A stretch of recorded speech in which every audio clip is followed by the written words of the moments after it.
मोहतरम नाज़रीन किराम, अस्सलामु अलैकुम वरहमतुल्लाहि वबरकातुह। आप देख रहे हैं नासरी मीडिया न्यूज़ सर्विस।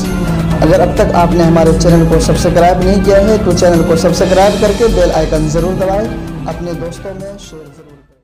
मेरी इस बात को मैं भी थोड़ा बहुत उलेमाओं के पैरों के पास बैठकर उनकी जबान से सुनाऊं कि जब हशर के दिन अल्लाह सबको जमा करेगा, जिसमें तुम और हम भी शामिल होंगे, उनसे पूछा जाएगा कि बताओ तुमने दुनिया में कितने दिन गुजारे।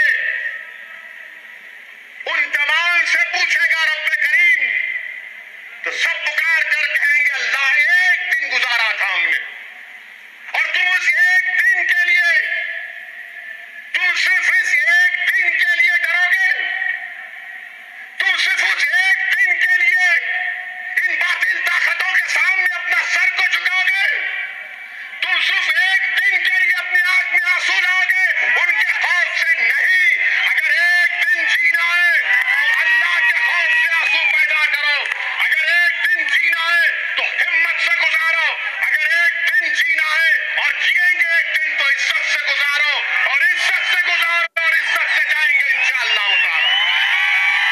मेरे अजीज दोस्तों और बुजुर्गों, ये इसलिए कह रहा हूं कि सोचो मेरी इस बात को, सोचो मेरी इस बात को, सोचो मेरी इस बात को। अब डरना किसी से नहीं है। जमहूरियत है, संविधान सबके लिए बराबर है।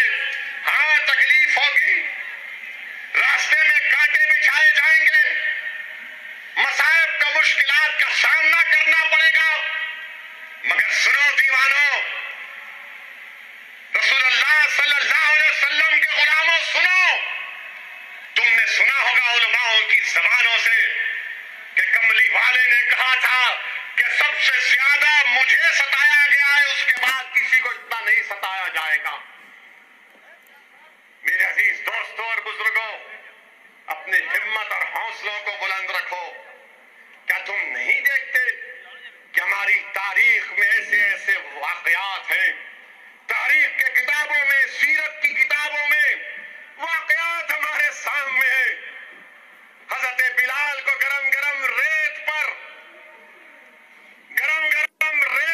पत्थर रख दिया जाता था, और जब अल्लाह ने उनको इज्जत दी, कैसे इज्जत दी, कहा कि आका ने फरमाया कि बिलाल काबे की छत पर खड़े हो जाओ और नाज़ा दे। ये होता है, मसाइब और मुश्किलात से गुजरना पड़ेगा। और वही लोग कामयाब होते हैं जिनमें एतमाद होता है, जिनमें भरोसा होता है, जिनमें हिम्मत होती है। और हमको और आपको यही काम करना है। मैं हमारे बुजुर्गों से अपील करूंगा, जो मेरी गुफ्तगू को बहुत ज्यादा पसंद नहीं करते, मगर मैं हमारे बुजुर्गों से हाथ जोड़कर अपील कर रहा हूं कि आप इन बच्चों का मुस्तकबिल अपनी जवानी जैसा तुमने गुजारने दोगे।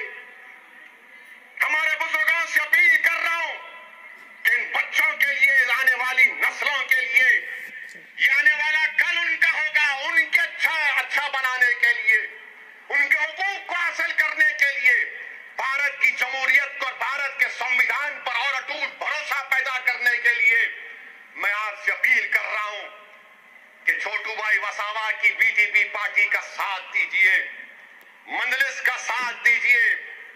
ये तो शुरुआत हुई है गुजरात से, अभी यहां से हम शुरू करेंगे। अभी तो पहला कदम नहीं पड़ा और दुश्मन कांपना शुरू कर दिया। अभी तो चलना शुरू नहीं हुआ, सियासी महलों में जलजले आना शुरू हो गए। अभी तो दौड़ना शुरू नहीं किए तो मातम शुरू हो चुका है। ये गुजरात से जाएगा, गुजरात कवर करेगा इंशाअल्लाह, राजस्थान भी जाएंगे इंशाअल्लाह ताला।